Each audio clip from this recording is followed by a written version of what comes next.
Hello and welcome to another edition of We Stream, the official reaction channel of epic rap battles of history. Today we're checking out Dr. Seuss versus William Shakespeare. I've seen this one. I remember bits, you know, Watsky comes in with a fast flow. Epic Lloyd for some reason has chipmunked thing 1, thing 2 vocals going on. It's a classic from season 1, the Nice Peter channel version of ERBs. Probably one of their first, like, collabs, I would think. I don't know. Someone else who knows more of the ERB history can let me know. I don't know if this is the first time they worked with Watsky or not. But anyway, I've seen it. This isn't a reaction. This is just a walk down memory lane. Let's just jump right into Dr. Seuss versus Shakespeare. Some good old memory lane.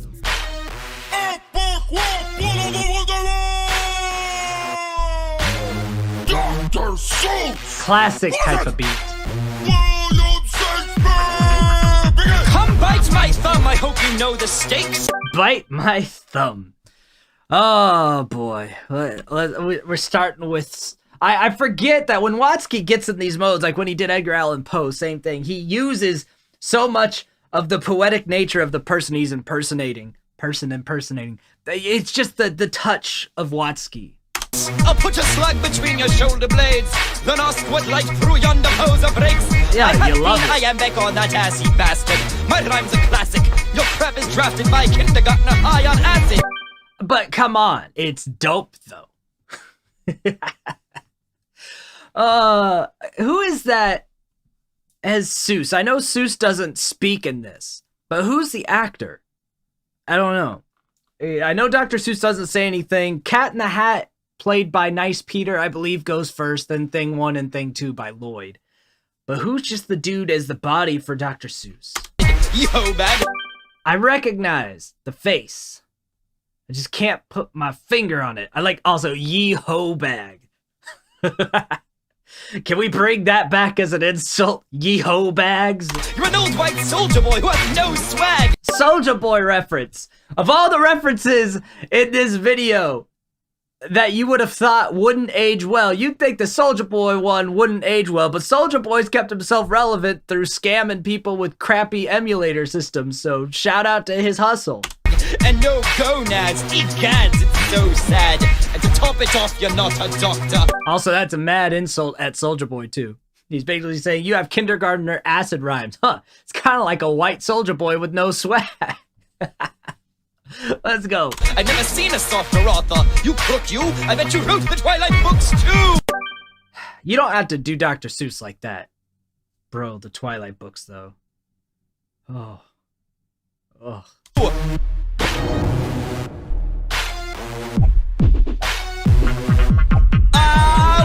Could not on a boat. Any of the boring ass plays you wrote. Even Horton doesn't want to hear you.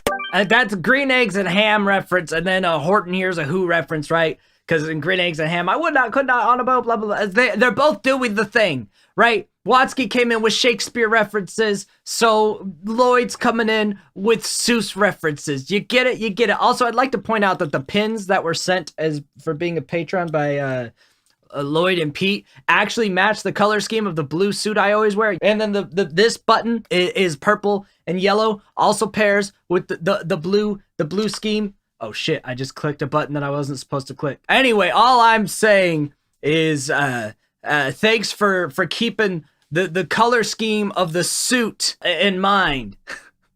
So that when you send me stuff, I can keep adding it to it. I should put the old gold one on here too. Let's just add all the pins that ERB sends me. As many as they send, we'll add to this ERB jacket.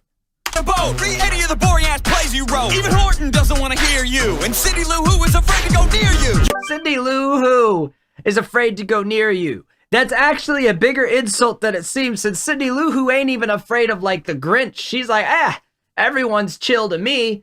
But she even says, nah, this Shakespeare guy's where I draw the line. You bore people to death. You leave a classroom looking like the Eddie Macbeth. Factual. The plays, some of Shakespeare's plays drone on when reading them instead of having them performed. In the end of Macbeth, everyone dies. Entertain a child at any age. You gotta translate what you said on the opposite page. He did, you know, to Shakespeare's credit and or the fleet of people that wrote Shakespeare, it's debated whether it was one dude or a work of a lot of people attributed to one dude. Not going to get into that.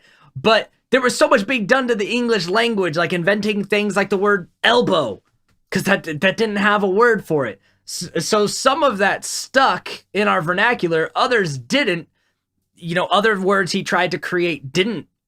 And so this is what this means on the other page. And there's kind of like a mix of, was that genius to make all these words, or was it a lazy way to fit the poetic schemes you were creating by creating words to fit where no words existed? I don't know. I think it's a little of both, especially since there are some words that we've kept from that. How you gonna battle with a cat in the hat? Little kids get scared when I step on the mat. Think your ruffleneck ass gonna rap to that? I got a best-selling book about me coming back. I don't remember what the Cat in the Hat sequel book is, but all right. Anyway, now here comes the Watsky fast flows, the stuff that made Watsky famous. Anyone remember Watsky rapping next to like a fucking goat? I love all cats, even copycats. Dr. Seuss cats in their floppy hats. Just hit me in the leg and put a peg in it instead, and then I bet that it'll benefit my Cali swag. That was one of his early viral videos. I'm switching on my style like the Beatles with my pieces. Each is such a wonder with a plethora of features. You gotta like how he's like, look, I'm like the poetic version of the Beatles, changing style as I need to, always being new and exciting and the best. Pathetically predictable. You think you're doing biting through the trisyllabic meter and some ghetto muppet creature. Like the fucking things that the man talks about in this fast rap. Ghetto Muppet creatures, dude, come on. Just the bar is the building, it's a castle, I'm a boss. Better parliament, the positive, I'm killing it, I'm iller than the plague and never caught.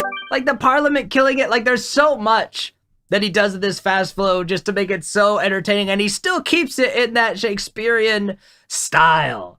I forgot how good this one is. To color a balla on some cricket bowler business while you're sitting in the bleachers. Of course, I do think that, if I remember right, Lloyd's end verse isn't that great. I don't think it's just because of the chipmunk vocals either, but I could be wrong. Let's find out. You rap fast, you do. Yes, you rap fast, it's true. Now let's see how you rap versus things 1 and 2. God. Ill-advised. Ill-advised Chipmunk Lloyd, we're here. Yo, you may have wrote the script, but now we running the show. God.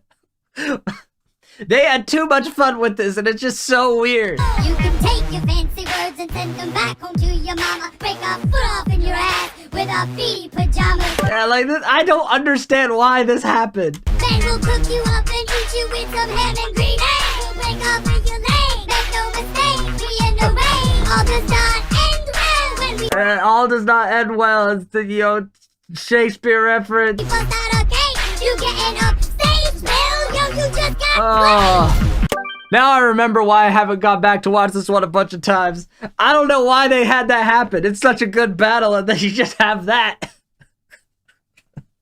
Why? Shakespeare wins just because Thing 1 and Thing 2 exist in that part. Oh, man. Oh, well, you know, Nice Peter has Batman, and Epic Lloyd has Thing 1 and Thing 2. Not everything that we do always pans out perfectly. Oh, anyway, comment below what you thought, your favorite Shakespeare line that I didn't break down to your liking, blah, blah, blah. Subscribe, yada, yada, yada. Until next time, I scheme, you scheme, we all scheme for ice cream. You know the deal. Bye!